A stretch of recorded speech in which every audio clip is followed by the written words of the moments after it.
Thank you very much, Chris, Ann Lee, and I want to thank everybody who has joined us this afternoon. We appreciate you taking some time out of your schedule to spend a little time with us talking about thick pour gypsum underlayments. Give me a second to get my presentation up on screen here.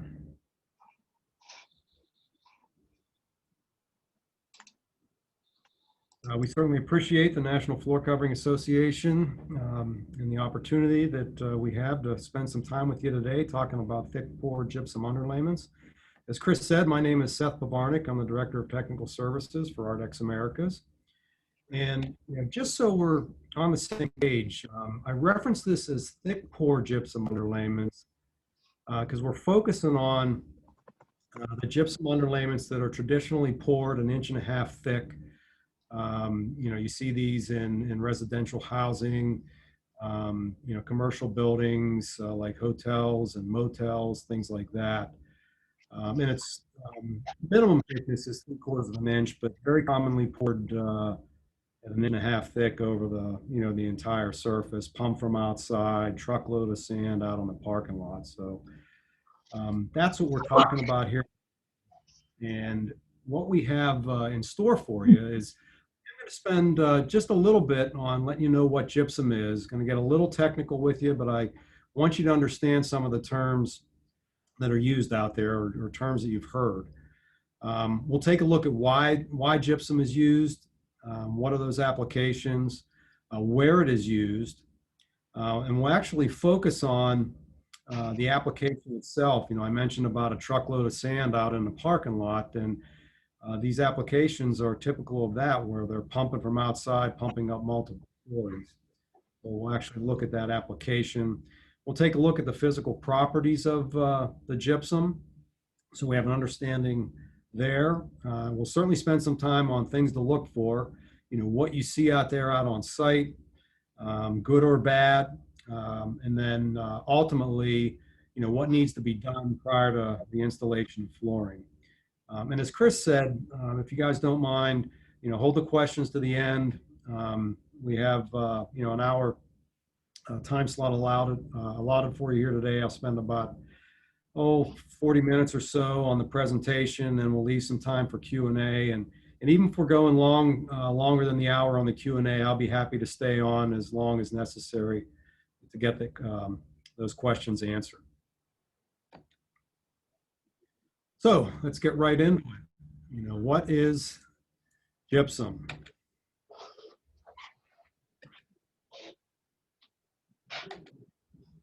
Maybe you've heard the term calcium sulfate. Calcium sulfate is the technical term for gypsum. Maybe you saw that word on an SDS for a product. Anytime you see the word calcium sulfate, that is gypsum. So I just wanted to make that clear for everybody.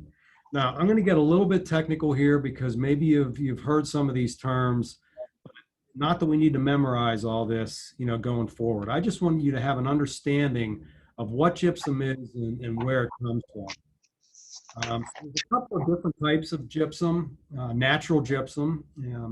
You have calcium sulfate dihydrate. Maybe you've heard the term calcium sulfate anhydrate.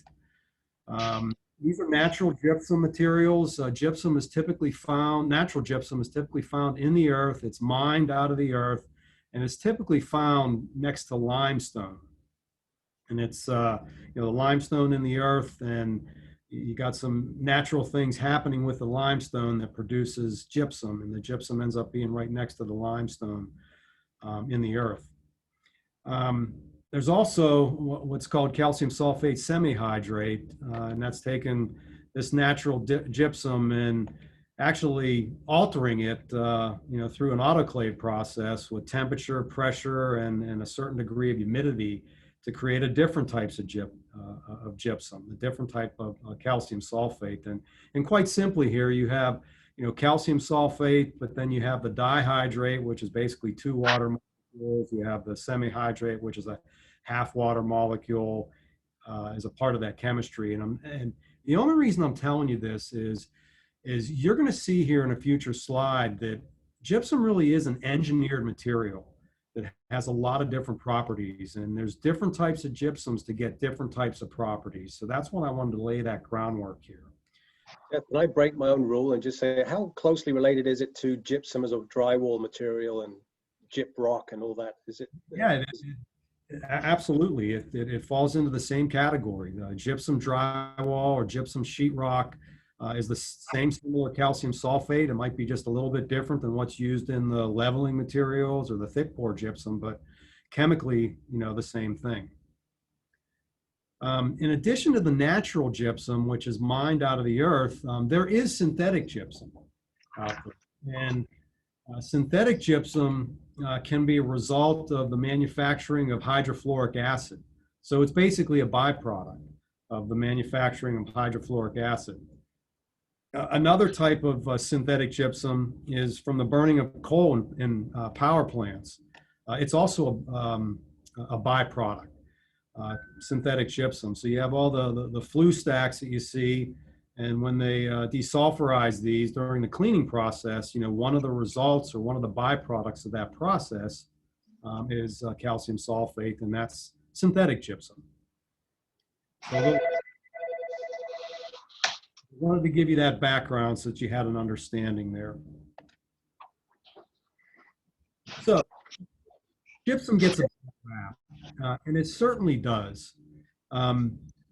Everybody considers this, weak, dusty, chalky material, this thick pour gypsum, and in some cases it is. But it gets a bad rap for a couple of reasons here. Number one, why it's where it's used. It could be used on grade or below grade where it gets affected by moisture. How it's used, maybe it was the wrong application. Maybe they used it in a heavy duty flooring application with rubber flooring, and we had heavy loaded pallet jacks rolling across the floor. It just wasn't used how it should have been used. But the common problem that we see out there is how it's mixed. We'll spend a little time on this in a future slide to see why improper mixing can lead to some of the criteria you see out there on site when evaluating it. The bottom line here is gypsum is actually very highly engineered. I gave you a couple of examples of anhydrate, dihydrate, semihydrate. There's also hemihydrate. There's a lot of different types of gypsums out there, and they're highly engineered depending on what you want out of that gypsum.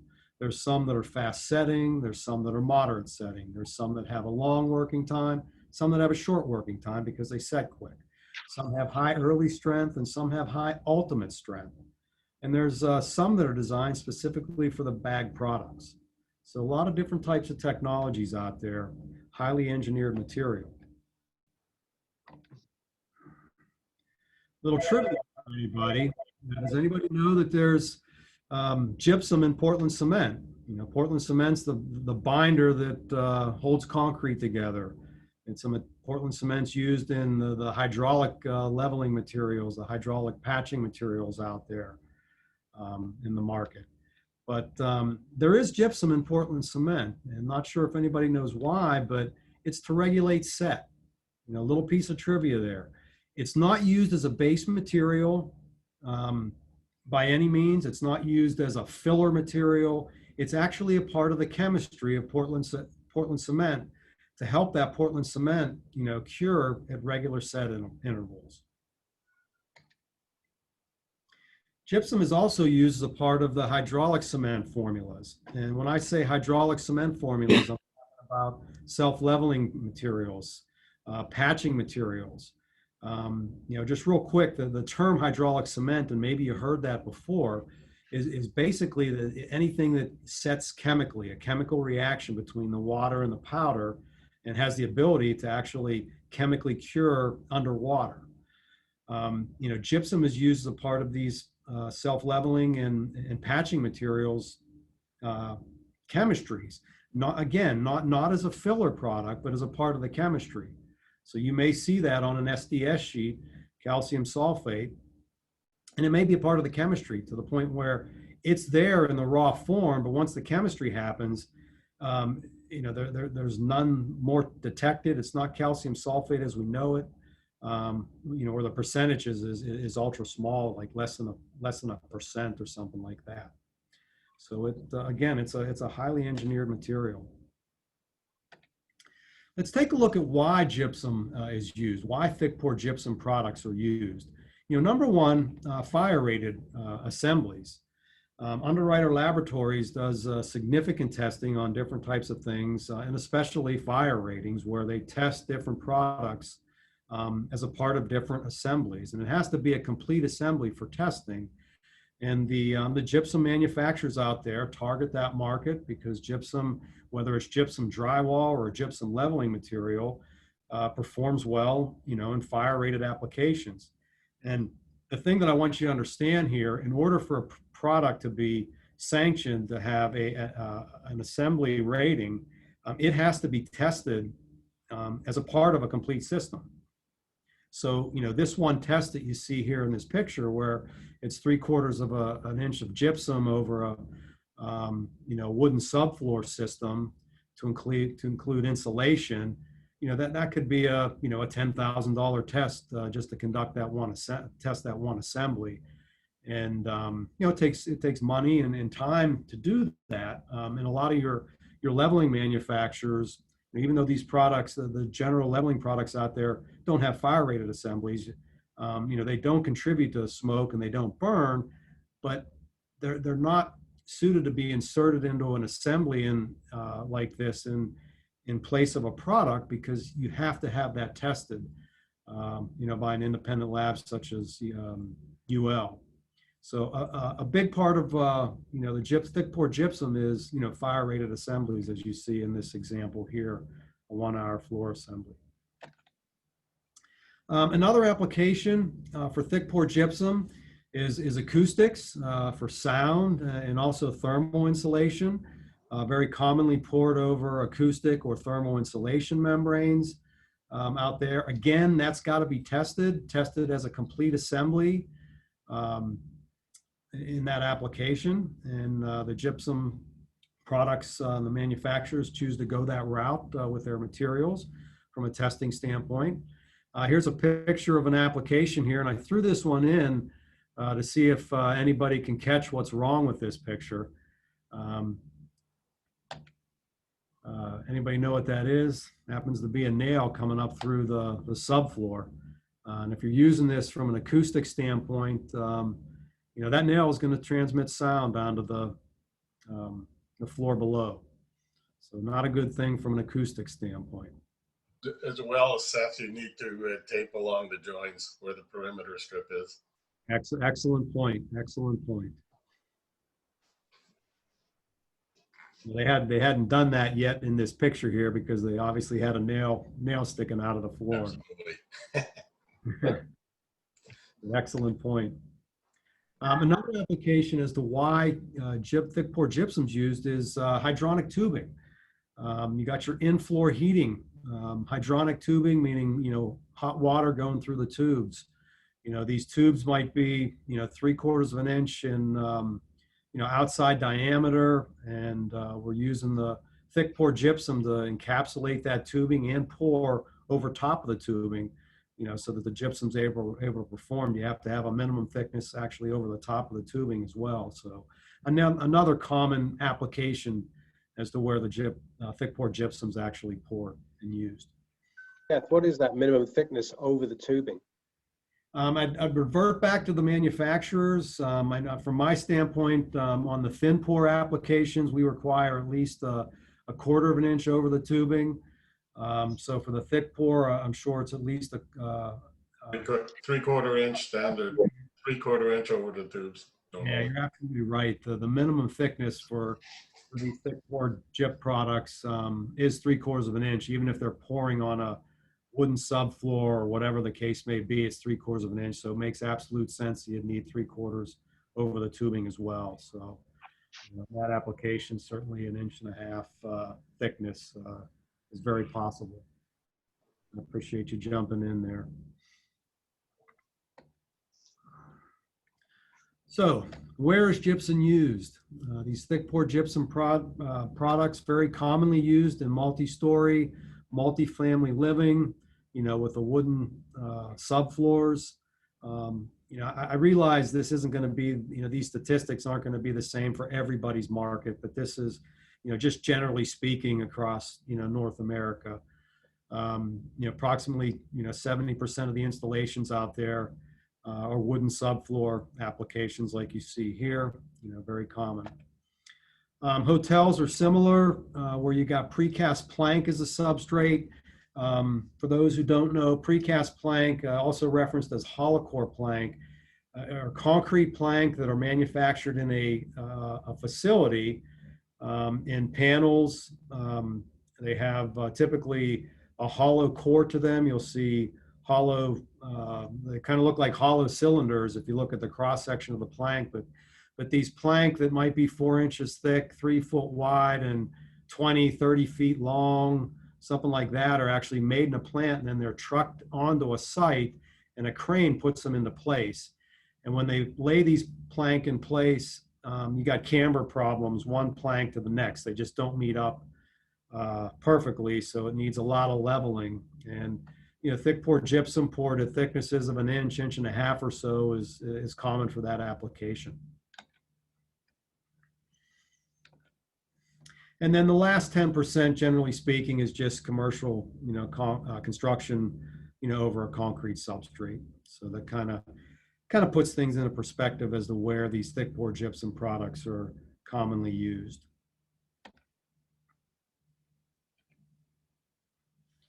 So grade level is a key thing as to where these thick pour gypsums should be used. And I will say, always check with the manufacturer. The manufacturer ultimately will designate where that material can be used. But it's very common that these products, these thick pour gypsum products, are only used in above grade applications. On grade applications, below grade applications, susceptible to excessive moisture.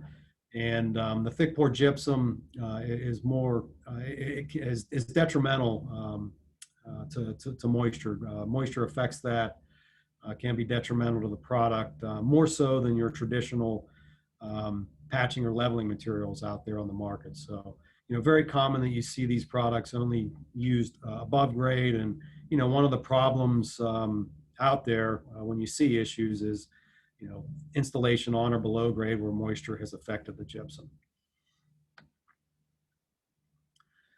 So from an installation standpoint, these thick pour gypsum products are commonly pumped from the outside, and it's bagged gypsum. So you have an engineered material that's bagged from the manufacturer, and that material that's provided is a consistent material, from the manufacturer. And I make this point because there's actually other variables that come into the equation. And one of the variables is sand. Okay, the sand is delivered to the site in bulk. As you see here, you got the parking lot outside of the building, and they dump a truckload of sand, out there, on the pavement. Okay, the bottom line, depending on where you're going, the grade of sand is going to vary. That's a variable, compared to a bagged product that has sand in it from a manufacturer. There's a consistent grade of sand in that. So the sand can be a variable. The dryness of the sand will certainly be a variable. We're dealing with outside environment. We're dealing with Mother Nature. That sand, could get wet. Could have showed up dried on site, but if a rainstorm came and got wet, now the sand's wet. That affects our mix ratio, our water cement ratio, and can end up being a variable. And that has to be taken into consideration when mixing and pumping the gypsum products. From a pumping standpoint, basically, in a very simplistic explanation here, the water is added to the pump hopper. So you have a hopper where all the constituents are going to be placed. The gypsum is placed, the sand, the water. The water is added to the hopper, and then the gypsum, which is a bagged product, gets added to that hopper as well. And it's very common that you have a bob cap, with a scoop, and they take a scoop of sand, basically a front end loader, and dump that into the hopper. And then these materials are mixed in that pump hopper, and then obviously pushed through a hose and pumped up multiple stories. What I got here is a quick little video that kind of puts things into perspective of how the thick pour gypsum materials are pumped. This is the back end of a truck that not only has the pallets of gypsum. I'm not sure if you can see my cursor here or not, but on the left side of the picture is the bag gypsum. On the right side is the hopper, and then obviously the lower right you can see sand. And as the video plays, you'll see a front end loader dumping sand into the hopper. So we're going to go ahead and play the video now.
All right, so bottom line there, I just wanted to give you, if you hadn't seen it before in action, I wanted to give you an idea of a typical thick pour gypsum pumping operation.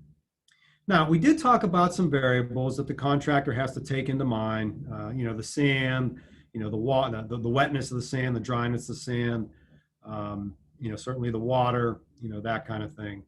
But there are other options with pumping gypsum that we can take variables out of the equation.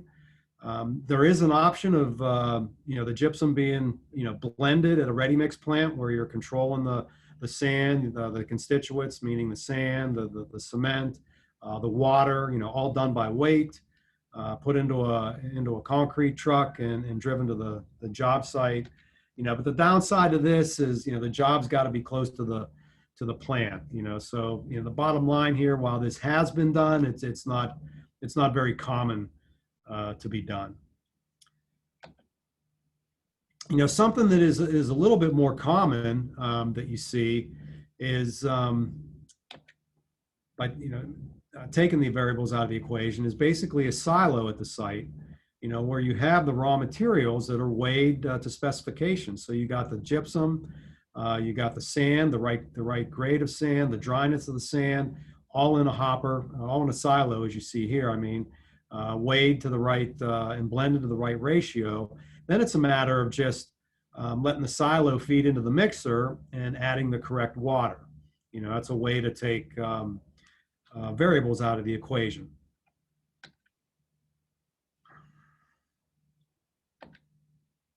Another option for taking variables out of the equation is a more sophisticated pumping operation. And the pump that you see here is a pretty cool pump, pretty unique pump, where it has two hoppers where you can just feed the gypsum in bulk and the sand in bulk into the hoppers. And then what the pump does is basically it screw feeds the gypsum powder into the hopper, and then into the mixing chamber, the mixing hopper, and it's conveyor fed the sand into that same hopper as well. So the pump itself is actually metering the correct amount of gypsum, the correct amount of sand, and it also has a very sophisticated water delivery system where you're delivering the right amount of water, all done by weight. So ultimately, we're controlling, what we have here. We're controlling The gypsum, because it's a bag material, we're controlling the sand amount, we're controlling the water amount very accurately. So you can deliver a very consistent product to specification. So let's talk a little bit about ratios here. Okay, a very common mix ratio, gypsum to sand, is a 4-to-1 ratio. 4 parts sand to 1 part gypsum. And we'll talk a little bit more in a future slide about what that means from a strength standpoint. But 4-to-1 is very common. Certainly a 5-to-1, a 6-to-1, a 7-to-1 is going to be more cost effective because the sand is a lot less expensive than the gypsum itself. But the problem with adding additional sand like that is you're low on the strength of the product. So yes, unfortunately, those 5-to-1s, 6-to-1s, and 7-to-1 ratios are used out there, and the result can be a lower strength product. Okay, we mentioned this a little bit earlier when we were talking about hydronic heating. Minimum thickness of the thick pour gypsum is 3/4 of an inch, and that also equates, as we said previously, over the hydronic heating tubes, at least 3/4 of an inch. Commonly poured up to 1.5 inches or more. So with gypsum, similar to our hydraulic cement materials, patching and leveling products, there's true hydration going on here, where there's a chemical reaction with the gypsum and the water, and that's getting your strength development here. But there's also evaporation, okay? And these thick pour gypsum products commonly take 7 days plus to dry. That mixed water there, that water convenience in there that makes the product fluid. Seth, can I just interrupt for a second? Yes. The last slide, the common gypsum is about a 3-to-1. It's 80 pounds for the bag and about 180 to 190 pounds of sand per bag. So it's really more of a 3-to-1 than a 4-to-1. And then it goes down from there. The 5-to-1 and the 7-to-1, you don't see that. It's really 4-to-1 and probably going down. That throws off the number a bit, but I just wanted to mention that. No, I appreciate that. And I'm gonna talk a little bit about a 3-to-1 and a 2-to-1 and the higher strength development. Yeah. No, especially in Canada, we don't see the 4-to-1 and higher very often. Okay. So sorry about that. No worries. No, I appreciate you volunteer what you're seeing out there. Most definitely. Greatly appreciate it. Seth, can I just add on? Yes. Is it possible to correlate compressive strength to the ratios to give you a sense of, like, if I'm using a 3-to-1 or a 4-to-1 mix and then I choose on site to go to a 5-to-1 to save some money, I've just lost X number of pounds per square inch of compressive. Does that make sense? It does, from my experience, which is 36 years in the gypsum industry. But yeah, you can somewhat correlate it, but it's usually around 180 pounds of sand, depending on the product being used. As Seth mentioned, the different, you're going to get about a 2,000, 2,500 PSI. Yeah, and Bob, when I get to my future slide here, if you're seeing something that is not jiving on with your experience, please jump in again. Yeah, no problem. Thanks. Yep, absolutely.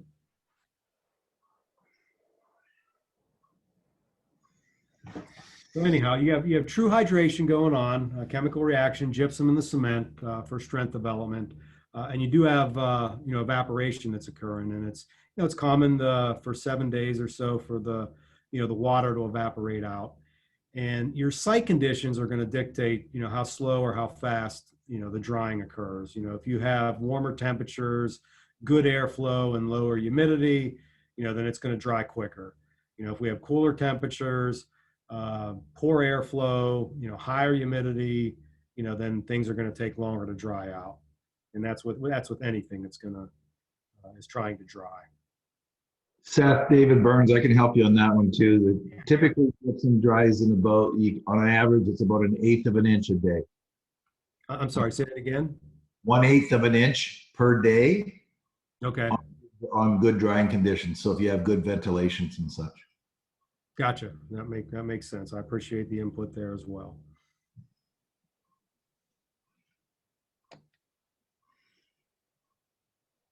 All right, thick pour gypsum, priming the surface. Must be primed. The surface is absorbent, may have a little bit of a chalky feel to the surface. So it's very common that an acrylic or a latex primer is applied to the surface. It's a lower solids material, and for the flooring people out there, I want you to understand that by putting the primer on there, we're not creating a non-porous surface, so to speak. We're basically using a lower solids acrylic primer or latex primer over that surface, so that we're not stealing adhesive or stealing water from the adhesive, and we're given the adhesive sufficient open time for the installation of the flooring.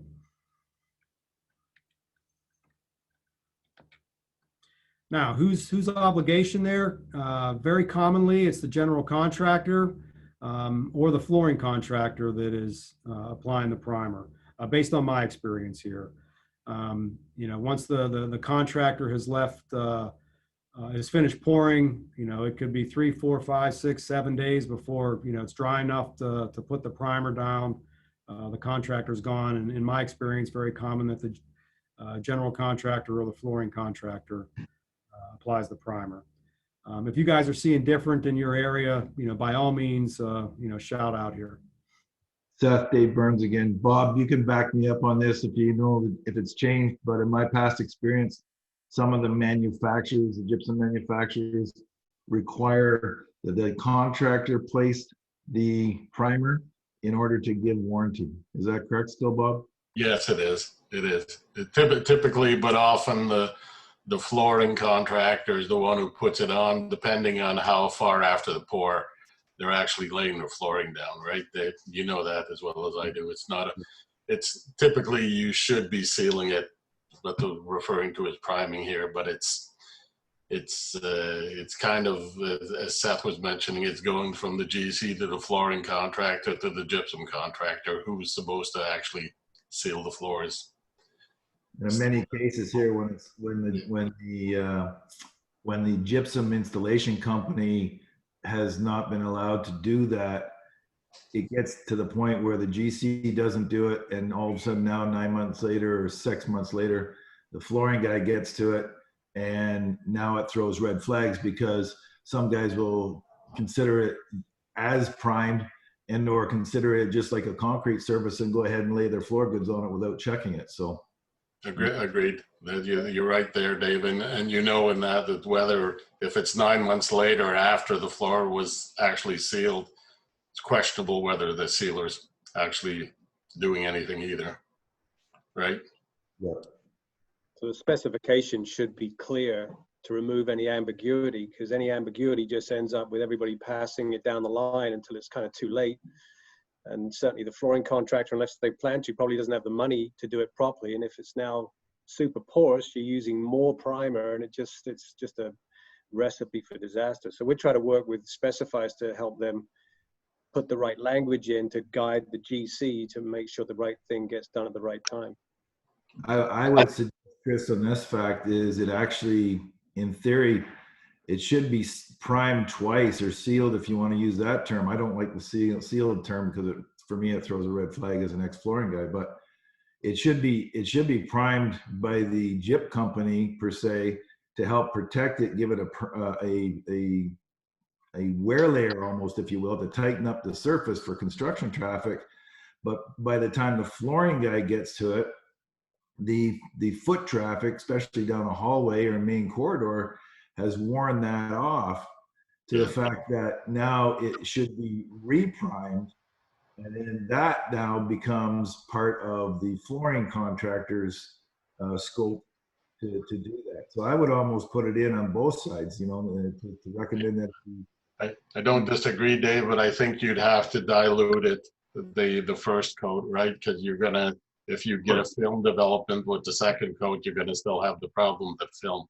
right? Yeah. So you need a diluted It coat. would be like a 4-to-1 or a 5-to-1 Yeah. dilution on the front end, and then the back end it comes into that 3-to-1 or a 2-to-1. Right? Exactly. It's a great point. The thing about putting that first coat on, that'll slowly, right afterwards, will slow the drying process down. Yeah, no, you're To a degree, as long as you have good ventilation thing. The problem is when you get the ventilation, guys. You know, the ventilation comes from the windows, if you will. And if it's poured, let's say on a Thursday or Friday, and then the GC goes home and shuts all the windows up, then that's where you're having your issue. But if you do a 5-to-1 prime with the ventilation going on, it slows it down, but very minutely. Yeah, but per August's point also, Dave, you know as well as I do, when you're supposed to seal it, is it when the floors are dry to a certain point, or like you said, if you put it down right away, then does it impede the drying, like August was just saying? Yeah. I would say you want to give your if you can do it so that you pour, let's say on a Thursday or whatever, give it the weekend, come back Monday and prime it. That's your best option. Guys, I think it's great input, but let's hand it back to Seth. Sorry. No worries. All good dialogue here. So very good. All right, let's look at physical properties. And this is based on my experience out there. Like I said, guys, if you're seeing something different in your area, then by all means jump in. But, 4-to-1 ratio, approximately 2,000 compressive strength. 5-to-1, 6-to-1, 7-to-1, obviously you're going to lower the strength there. But there are different products out there, in the industry for different compressive strengths as well. 2,500 pound, mix or ratio, 3,500, 4,500, depending on what's needed on that site.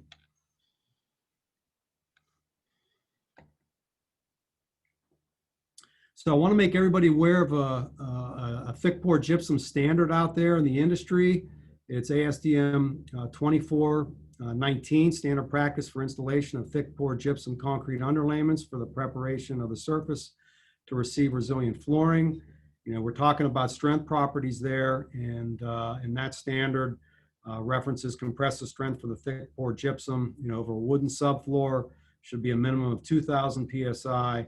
And for a concrete substrate, should be at least 3,000 PSI.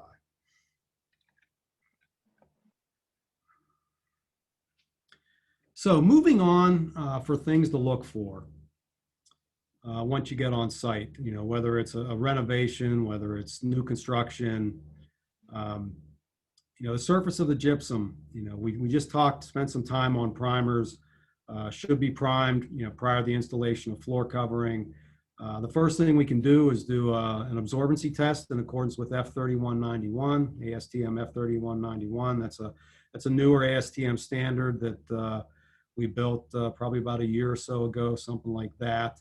And it's quite simply, putting a droplet of water on the surface and doing an evaluation.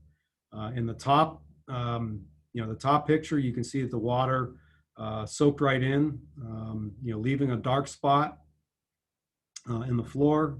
The gypsum, it's unsealed, it's porous, water easily absorbs in, but a prime surface, the water's going to bead on a prime surface. Now, eventually it'll soak through that prime surface to the point where you'll have a dark spot, but a prime gypsum surface is going to have a little bit of a gloss to it, like you see in the picture there. And when you drop a droplet of water on there, it's going to remain a bead for quite some time. So that's a quick and easy way to do an evaluation as to how well the surface has been primed, or even if there was months of construction traffic, obviously a good thing to do here to see if that construction traffic walked off the primer, we need another coat, as we had just talked about. So a good test, good practice to do on site. So looking at one thing for you too as well, just an industry thing. Sorry about this. It's crude. It kind of works. It doesn't work every single time, but it will help. If you take just your car key and without putting any pressure really on your car key, and you drag the car key across the floor and just make a swipe across it. Yep. If it comes up white, 99% of the time there's no primer on the floor. If it makes a black mark, there's some kind of primer on the floor.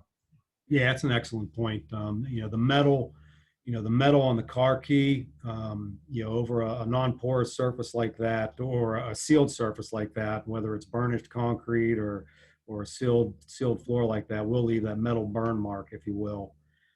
Otherwise, you end up just kind of lightly scratching the gypsum surface and seeing a little bit of white dust. So that's an excellent point.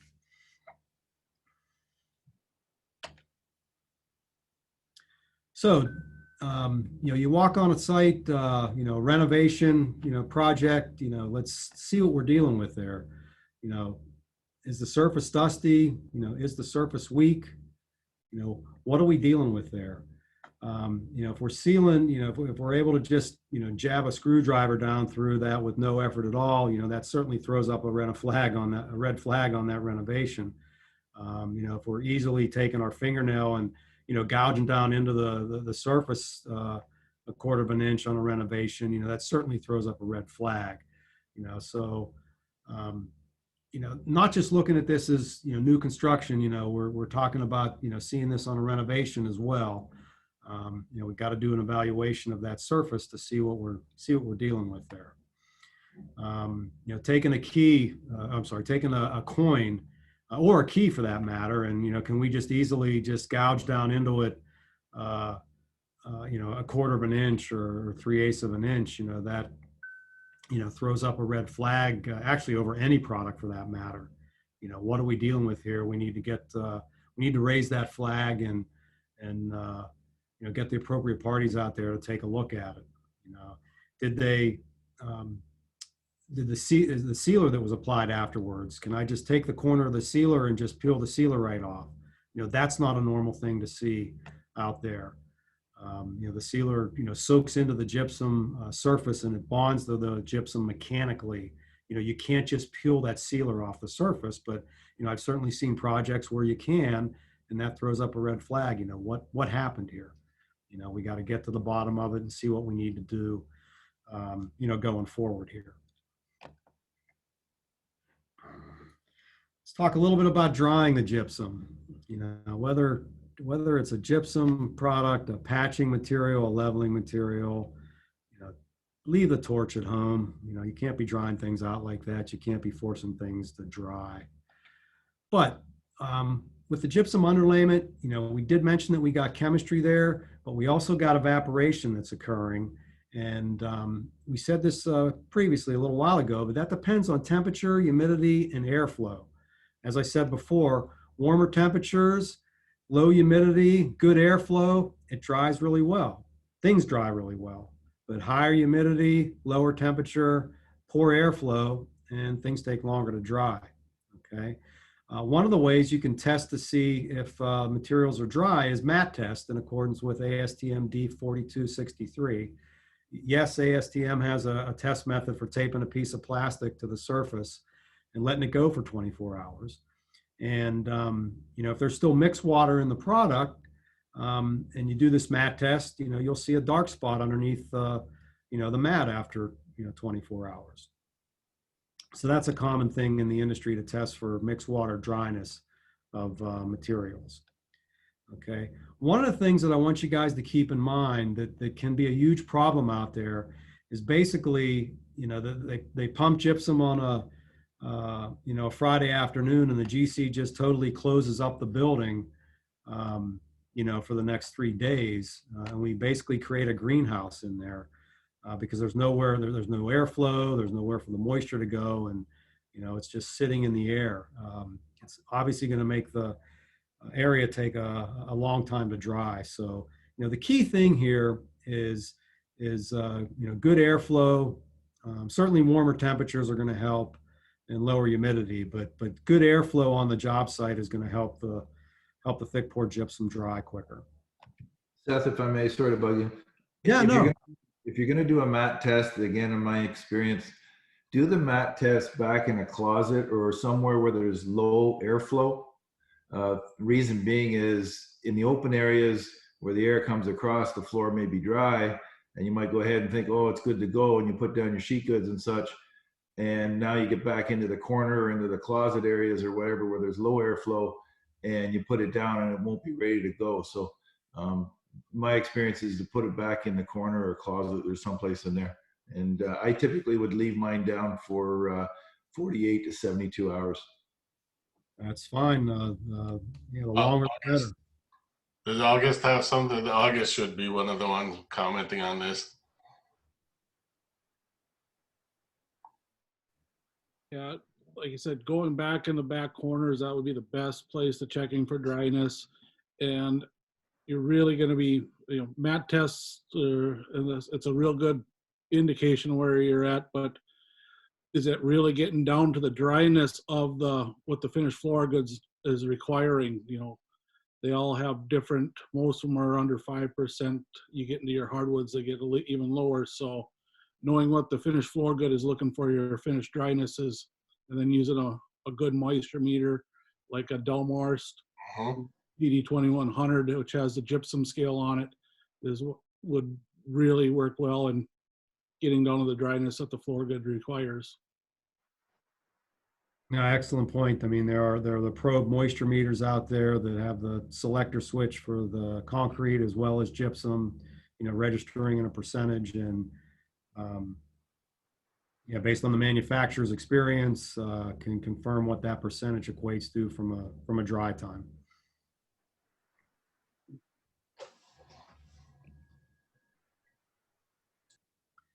Things to look for, renovation, is the gypsum mud cracked? Can you, you're just dealing with, chunks of material that we need to basically shovel out and start all over again. Sometimes, in renovation, years of abuse, you see things like this. One of the things to look for out there is overwatering. In the leveling business in general, that's an issue. Here's a sample of a leveling material that is drastically overwatered. We got complete phase separation where the sand and cement is at the bottom. You can look maybe halfway up that cross section, and you can see some of the finer sand particles that haven't totally fallen out of suspension, but you get towards the top and, we don't have any, sand and possibly cement up there as well, or any other additives there. We want things to be in complete,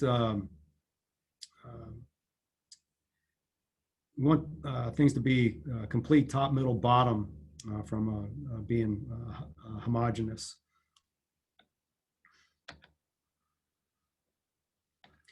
One of the things to do is you can do mat bond test in accordance with ASTM F3311. This is another newer ASTM standard that was released within the past year. Most flooring manufacturers recommend this test over all substrates prior to installing their floor covering. In this example, the floor covering was very easy to remove.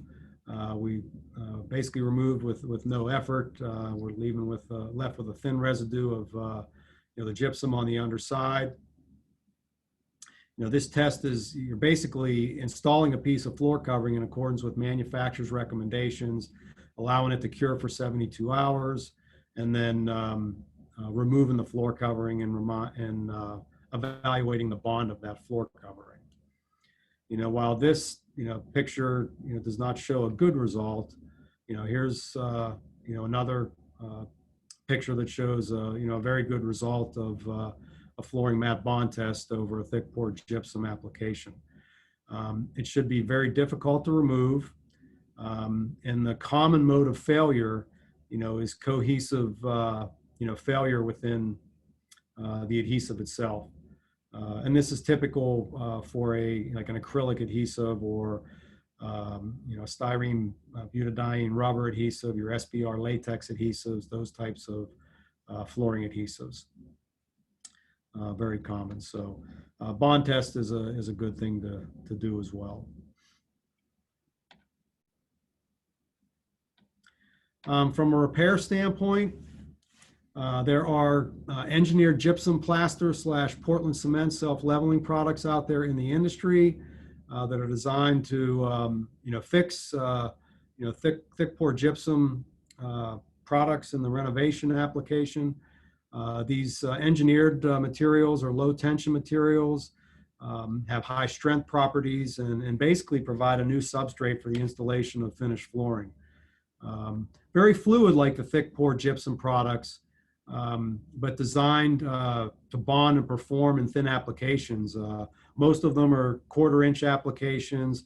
Some of them out there in the industry are 1/8 inch applications. So that's one method of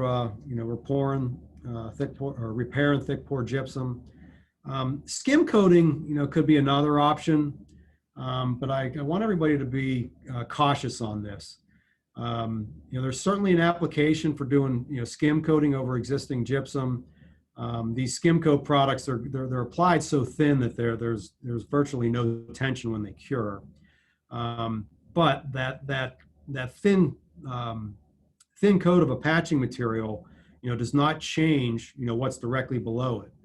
So, if we're looking at a thick pour gypsum application, a renovation that's, been down for 10 years and it's not in the very best condition, it doesn't appear to have the best strength, doing a skim coat product over that gives the floor covering something to bond to, but it doesn't change what's below. Okay. The difference with a self-leveling material in that application is now we're pouring an 1/8 inch or a 1/4 inch of a material over top of the existing material, and it's giving you a new surface not only to bond to, but it has some mass of material there that allows for the new flooring to perform a little bit better in that application comparatively. We talked about the surface of the gypsum being primed for the installation of flooring. But when you're putting a patch or a leveling material down over the gypsum material, it's very common to do a double prime with an acrylic primer. Okay. The primer helps consolidate the surface. It acts as a sealer, so the gypsum doesn't steal moisture from the patch or the leveling material. Okay, but more critically, it provides an isolation layer between the two materials. And there's, I'm going to get a little bit technical here. Again, not that you need to remember the word ettringite, but I want you to remember the adverse reaction that can happen between Portland cement materials and gypsum cement materials. Okay, you can have and it has nothing to do with how each of the products are mixed or the strength that they have. It's quite simply a chemical reaction that's an adverse situation. So you could have a gypsum material on the floor that has outstanding integrity. It's it's hard, it's ready for flooring, but somebody wanted to do a skim coat product over top of it. If that skim coat product is a Portland cement material, even if it's mixed correctly for that matter, that the Portland cement chemistry with the gypsum cement chemistry can react adversely and create a material called ettringite, and it's an expansive reaction that could actually cause this bonding between the two. So, it's very common that when you're patching or leveling over a gypsum product that we do a double prime so that primer acts as an isolation layer between the existing gypsum material and the new Portland cement patching or leveling material. Okay. Sometimes this ettringite actually can happen in concrete. I told you earlier that Portland cement has a little bit of gypsum in it to regulate set. And if there's a little bit too much gypsum in the Portland cement, and that's happened on minimal occasion, it doesn't happen very often, but you could have an adverse reaction and get these pop-outs in the concrete that result from ettringite formation, but not very common to see, although it has happened in the past. The main thing here is when you're patching or leveling over existing gypsum, Always follow manufacturer recommendations, but it is very common to do a double prime. The bottom line here is just be thorough with your evaluation. You know, whether it's evaluating whether a primer's there, you know, whether the primer was applied correctly, doing a matte bond test. You know, prior to proceeding with flooring, you know, be thorough with your evaluation. If you see something that doesn't seem right, raise the red flag. Get the manufacturers to come in and support you on this so that you can get the right recommendation going forward. Okay. Greatly appreciate the time. Sorry we went a little bit long. We had some good dialogue through the presentation here, but we'll certainly open it up for questions, and I'll certainly stay on longer than 5 o'clock here to answer every and all questions. Let me read one of the first questions that was typed in here to you, Seth. This is from John Lupel. I have seen a situation where bond tests were done with and without sealer and got better results without a latex sealer. Why would this occur? That's a good question. Yeah, I'd have to see, what type of, gypsum it was, what type of adhesive it was, and kind of really look at that big picture. It's kind of tough to answer that without having all the facts, but it is very common. I can't speak for every application out there or every manufacturer out there, but it is very common to do a prime, prior, after the installation of the gypsum is dry, prior to installing floor covering. Yeah. Seth, I ran into once myself where over a gypsum floor that they insisted the customer seal, and then they used I won't mention the manufacturer, but their adhesive was so high in polymer, it was almost like self-sealing, and it didn't bond well because with the sealer and their adhesive all loaded with polymers, it was an overload of so they didn't stick well to them. So I that's where I've seen that before, where sometimes the adhesives actually got highly polymerized. Yep, very possible. And also, sorry, it's Louis Carvello with Custom. Speaking to that, I had a similar issue as well, and it was very similar where it was already sealed and they were trying to seal it again. So it was delaminating between the two layers of sealer or primer, if you will. Yep, certainly could happen. some adhesives don't require primer on it. That's why it's always best to read their instructions for going over a gypsum substrate. Most definitely, you gotta always follow manufacturer's instructions to include the finished floor covering manufacturer's recommendations. Yeah, how often that is not done. It's unbelievable out there. Another question. Can you use a primer and leveler to repair some gypsums? Yeah, most definitely. I mean, there are leveling products out there from different manufacturers that are designed specifically for repairing, gypsum floors. Not every leveling product on the market is designed for that. I mean, there's some high tension products that can cure and actually pull the gypsum material apart. So it's critical to get manufacturers' recommendations on what product to use. And like I said, from my experience, it's common to do a double prime over the gypsum, prior to using the correct leveling material. But always follow that manufacturer's recommendations on pouring over top of the gypsum. Good. Another question. What is the value of moisture content you recommend for resilient sheet vinyl? I would have to default to the resilient manufacturer in combination with the gypsum manufacturer. We talked a little bit earlier that there, in addition to matte testing, there are moisture meters out there that are not only for concrete, but they're for reading moisture in a percentage form for gypsum, and there's gypsum settings there. So it's a matter of testing the gypsum in accordance with the gyp manufacturer's recommendations, seeing what those results are in accordance with the dryness based on the percentages of that meter, and then checking with the flooring manufacturer to make sure that everybody's on the same page. Very good. Jordan, can the rep from Hacker on this call comment on what that sealer is that the placement company sprays on is? Question mark.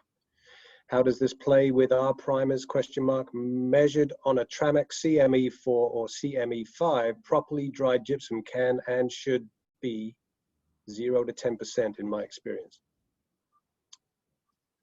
Oh, that's a different comment. Sorry, I overlapped 2 comments there.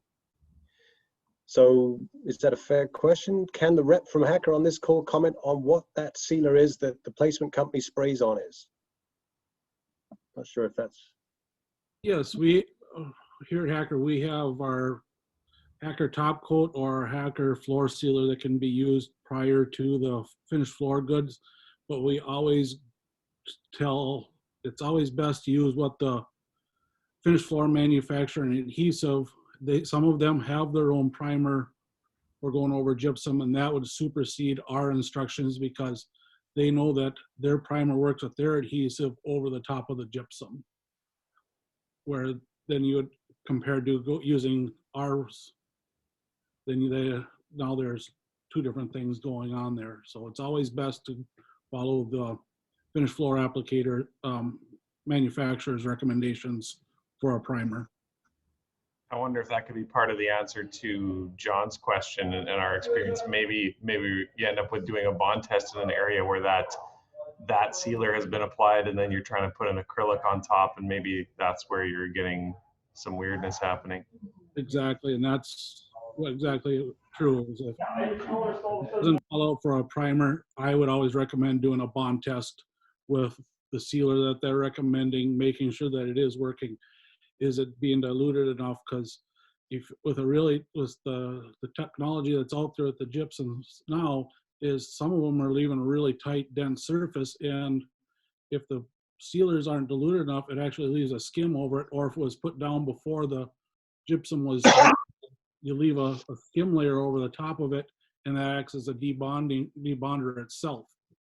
So doing a bond test is critical to getting a good adhesion for your finished floor over gypsum.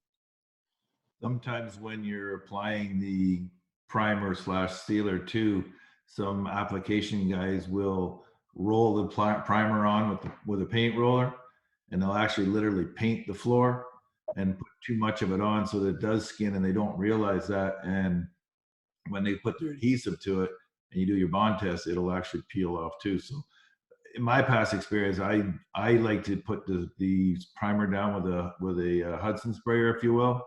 Yep. And then if you need to, if you had some puddles or whatever, then just back roll it. But if you put it down with a Hudson spray, you get better application at a 50% overlap. Exactly. Hey, Seth, I was going to, back in the late 90s when we started installing gypsum, much further before we started installing cement-based underlayments, you were talking about the ratio of sand to gypsum.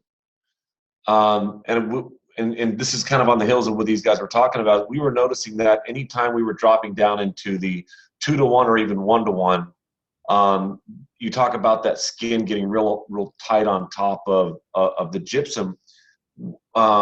We would come back the next day and apply that sealer. We call that the protective coat for construction.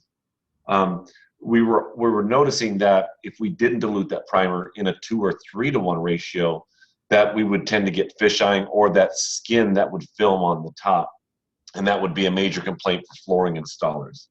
So just kind of touching on that the topic with everybody is that I don't know, and this is back then, this is late 90s. I don't know what the technology is now, but for some reason, when you had more, I want to call it a pure gypsum mix, you would start to get a very, very, very tight surface, almost out of a kind of a GS4 product.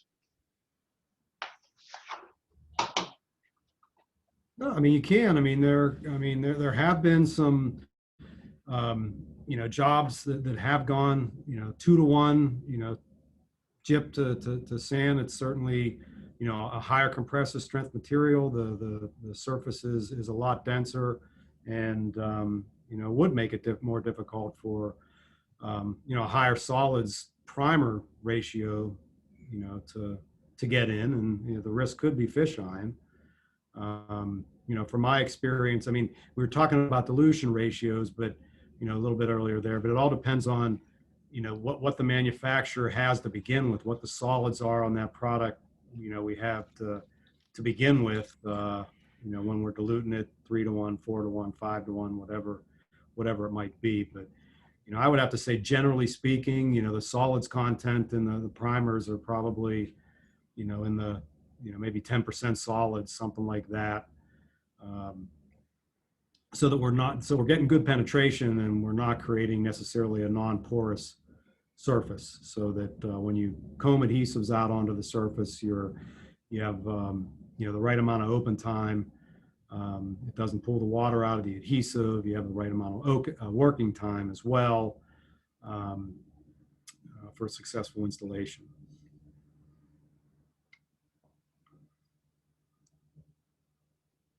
Any other questions from the group?